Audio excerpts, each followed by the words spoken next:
Et bonjour à tous, ici Epi d'Azachou et Pomme des Pieds.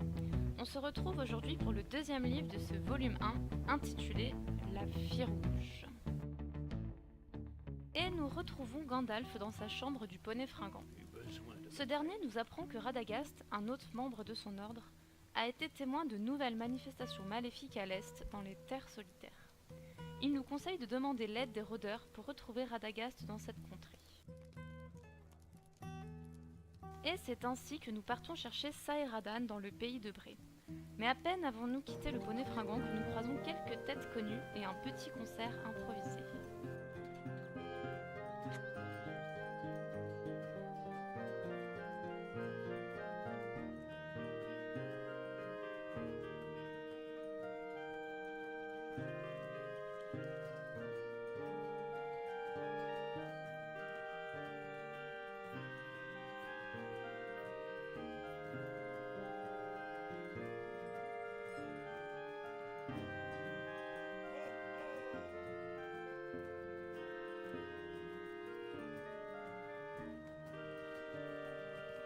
Malheureusement, de grandes aventures nous attendent, du genre sauver le monde, et nous devons filer.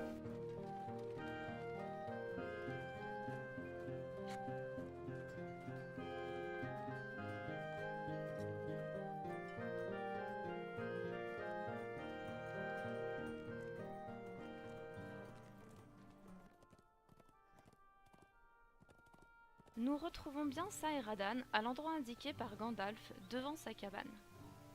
Il nous explique que Radagast était très inquiet à propos d'éclairs aperçus quelques jours auparavant au sommet du mont Venteux. Que désirez-vous? Et comme les nouvelles vont très vite, il sait qu'un rôdeur, Candace, je sais pas exactement comment on le prononce, se trouve déjà sur place et pourra sûrement nous aider. Là-dessus, je prends le poney que Saeradan me propose gentiment, avant de me rendre compte qu'il s'agit d'un énorme traquenard, puisque ce n'est pas du tout un voyage rapide. J'aurais dû m'en douter en voyant le prix. Nous traversons donc tout le pays de Bré pour atteindre les terres solitaires. C'est un voyage assez long, pour utiliser un petit euphémisme, mais qui aura l'intérêt de nous faire découvrir ou redécouvrir de jolis paysages.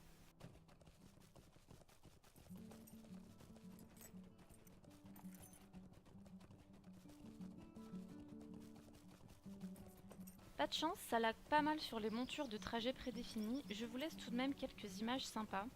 Et je vous laisse admirer le changement d'ambiance et de musique à l'approche des terres solitaires, c'est assez saisissant.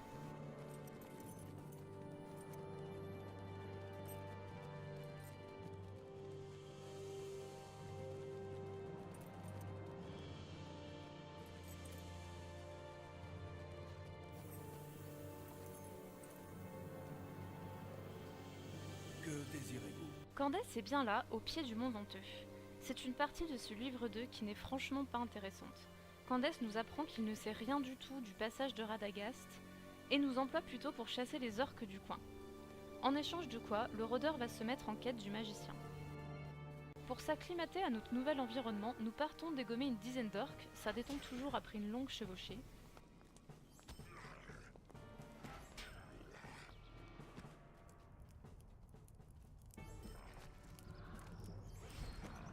Une fois chose faite, nous partons rendre notre quête. Candace n'a pas bougé, à croire qu'il n'en fout pas une pendant qu'on se tape tout le sale boulot. Cela dit, pour sa défense, c'est un élément récurrent de toutes les quêtes du jeu. Que puis-je faire pour vous? Nous apprenons l'existence d'un campement orc dans les gorges de l'eau au cousin. Par cousin, il faut comprendre l'insecte et rien d'autre. Ces orques semblent très organisés et auraient envoyé un message qu'il faudrait que l'on intercepte au plus vite. Le messager, porteur du message, se trouve à proximité d'autres camps orcs et il me faut le trouver. Niveau max ou non, voilà une tâche que j'aurais toujours du mal à faire, je crois. Mon sens de l'orientation doit être ridicule, mais je passe pas moins de 3 minutes à chercher ce mob qui s'éclatait en fait à faire une petite ronde. Bref, j'ai récupéré le message. Malheureusement, ni Candace ni moi ne lisons le noir parler. Que puis-je faire pour vous?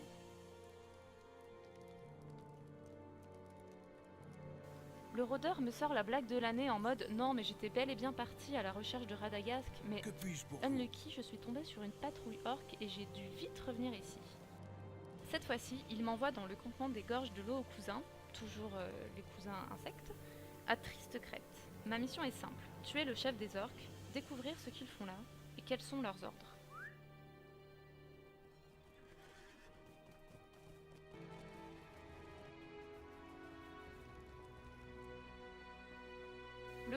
orque est très chouette, dans les hauteurs reculées, pas si simple à trouver quand on ne connaît pas. Comme assez souvent avec les boss et les mini-boss, celui-là se trouve tout en haut et il faut se farcir tous ses larbins pour l'atteindre. Bon, je vous avoue que passer avec un niveau 105 ici limite un peu ce problème.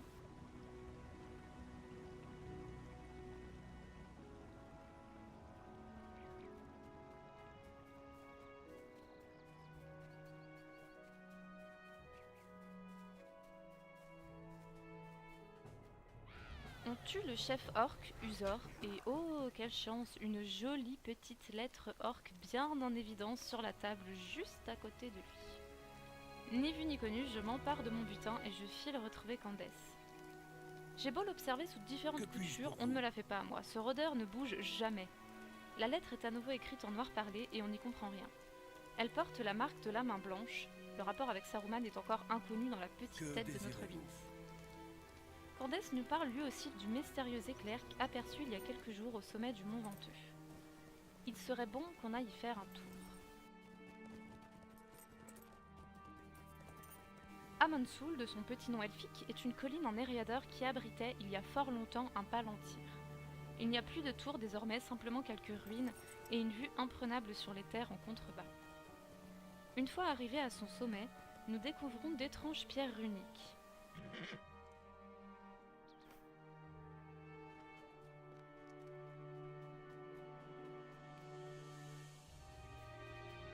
Vu d'en haut, le paysage est splendide.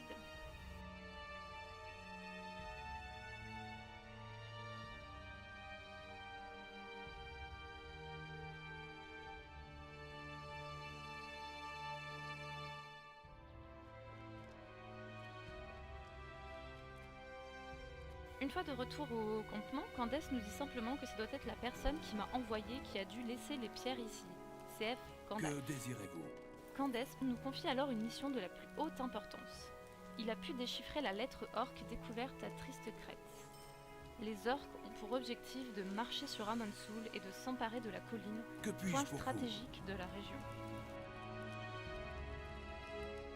Ici, nous avons alors le choix d'effectuer la quête en solo ou en communauté.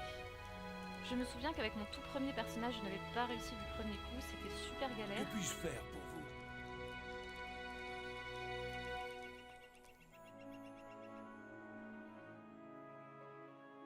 Le mont Venteux, autrefois tour de guet et du Nédin, aujourd'hui repère des orques.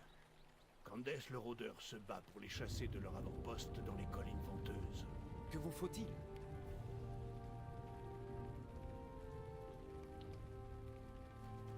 Nous attaquons Amansul de nuit alors que les orques ont déjà établi leur position le long de la route.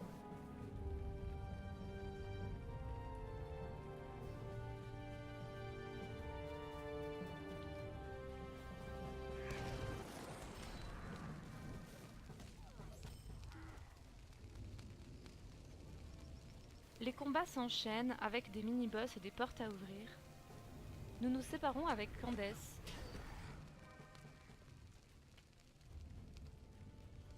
Lorsque nous le retrouvons au sommet, il est blessé et semble très mal en point.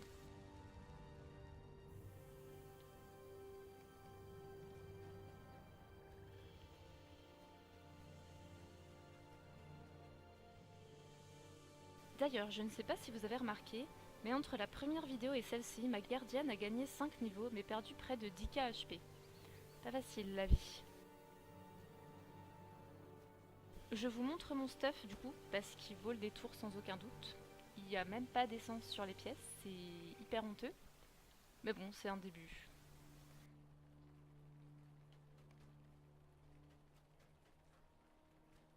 Alors nous entrons dans le campement orc situé tout en haut de la colline. On tue le boss. Avec un petit peu de lag. Candace nous félicite et hop, retour à son campement. Bien amoché et pas franchement lucide, le rôdeur se décide enfin à nous aider à propos de Radagast. Il commence donc ce qu'il aurait pu faire dès notre arrivée et qui nous aurait permis de gagner un temps fou. Il connaît un peuple d'hommes qui vit dans les ruines des terres solitaires, qui pourra nous en dire un peu plus sur le magicien. Nous partons donc à la rencontre des Aiglins, ce peuple qui s'est retiré du monde. C'est à l'auberge abandonnée que nous les trouvons, charmante taverne accueillante où il y fait bon vivre, peuplée de PNJ toujours très gais et chaleureux. Je parle au PNJ qui me donne la mission de parler à un aiglin. Ok, du coup je lui reparle à nouveau puisque c'est un aiglin. C'est une quête facile ça, ou je sais pas, c'est une impression. Le PNJ au nom pas foufou sait que Radagast est parti à l'est lutter contre une terreur qui s'éveille. Il nous suggère de partir sur le champ pour Osgurut, un ancien fort sur la grande route de l'est.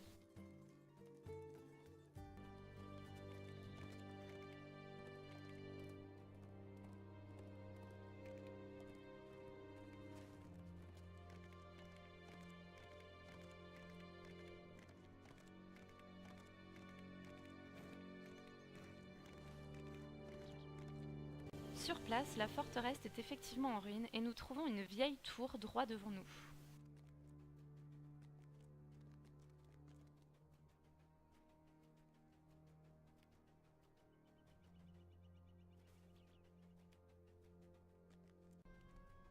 À l'étage, Radagast le Brun est bien là. Comme Gandalf, il a les traits d'un vieux monsieur. On connaît peu de choses sur lui, si ce n'est que c'est un des Istari envoyés en Terre du Milieu pour aider les peuples libres à lutter contre Sauron. Il préféra pendant des années vivre loin des hommes et des elfes, leur préférant la compagnie des animaux. Nous montrons à Radagast la rune récupérée au sommet du mont Venteux, et il nous confirme qu'elle vient de Gandalf. Ce dernier était à Amonsul le 3 octobre. Là-dessus, le magicien nous envoie récupérer de la mousse pour qu'il étudie quel mal ronge la terre. Nous descendons donc dans le marécage rouge, et en effet, tout ici est moisi. Heureusement qu'on a l'image et pas l'odeur, parce que ça ne doit pas être triste. Nous ramenons la mousse à Radagast. Selon lui, la mousse qui pue, là-dessus il est de notre avis, a subi une décomposition pas du tout naturelle, causée par des êtres spectraux. Les esprits maléfiques d'Angmar et du Rhodor auraient réveillé des cadavres à Aragmar. Nous partons éliminer le plus d'esprits spectraux que nous pouvons, c'est-à-dire précisément 15. Ici, il faut reconnaître que les allers-retours entre Radagast et la zone de quête sont un poil pénibles, je vais donc vous les épargner. Suite à ça, le magicien nous explique qu'en gros, les êtres spectraux ne sont pas sortis tout seuls de leur tombe, parce que voilà, ils avaient envie. C'était en fait probablement un nécromancien à l'origine de tout ça. Il appelle ces nécromanciens les seigneurs décharnés. Je dois alors récupérer les sceaux des seigneurs décharnés pour qu'on comprenne qui est leur maître.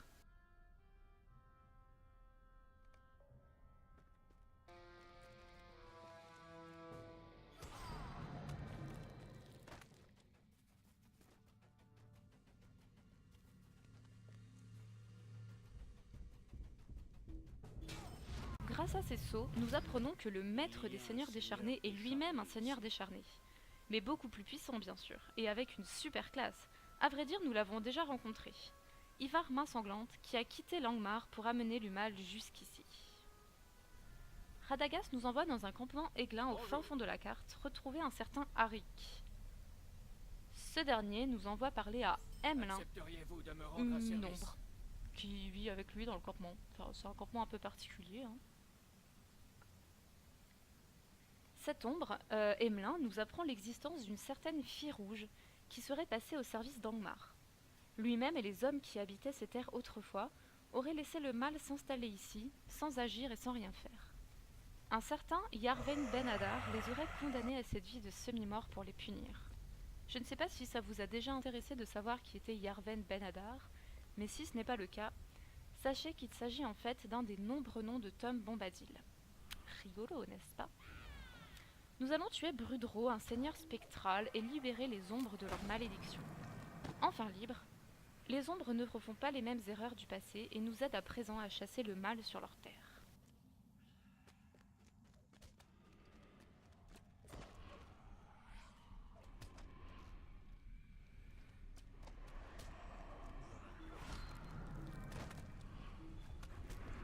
À notre retour au campement, Emlyn est très content de nous. Du coup, il se lâche un petit peu et nous donne un cours d'histoire gratos.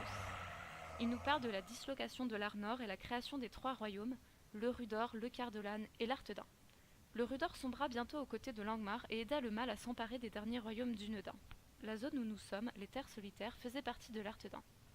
Sur ces bien tristes paroles, nous retournons à Osgurut nous entretenir avec Radagast. Le magicien souhaite nous accompagner à Agamor, une ancienne forteresse dans les marécages du nord, là où un petit groupe d'aiglins s'est rendu pour anéantir les esprits qui hantaient les lieux.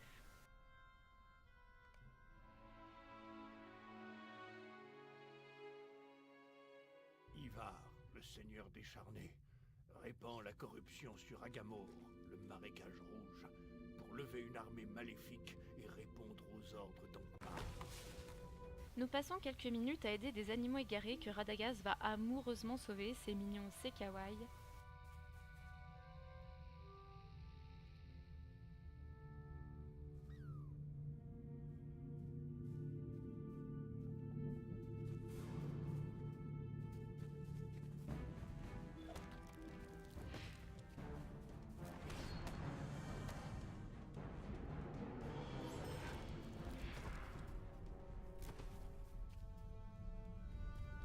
Là-dessus, nous rencontrons Danasen, une ombre comme Emelin qui obéit fidèlement à Neven, son boss, qui lui a demandé de ne quitter son poste sous aucun prétexte.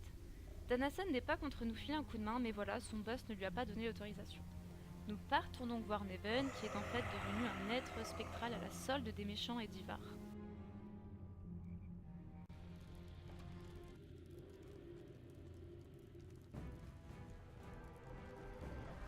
On le dégomme. Et on retourne voir Danasen. Danasen d'ailleurs, je sais pas comment on dit.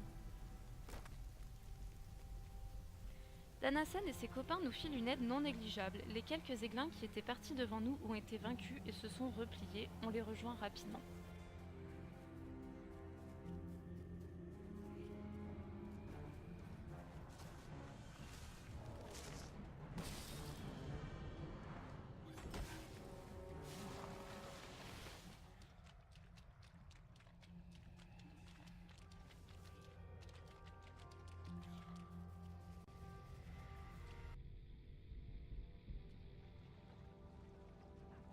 Nous suivons Radagast jusqu'à Ivar Main Sanglante. Ce dernier nous explique que nous avons perdu Agamor, tout comme la fille de la rivière.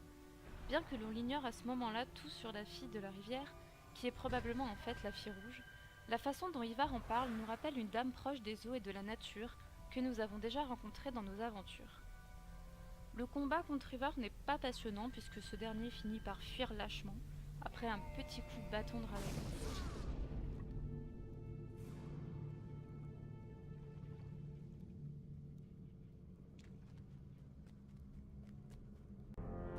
Je suis arrivé trop tard à Bré, et trop tôt, mon venteux. Profitant de mon absence, le roi sorcier et ses acolytes ont attaqué Frodon et l'ont blessé avec une épée de Morgul. Heureusement, Aragorn était sur place pour me sauver. Et c'est ainsi que nous clôturons ce livre 2 après avoir dit au revoir aux braves Radagast et aux aiglins qui nous ont aidés dans ces péripéties. A bientôt!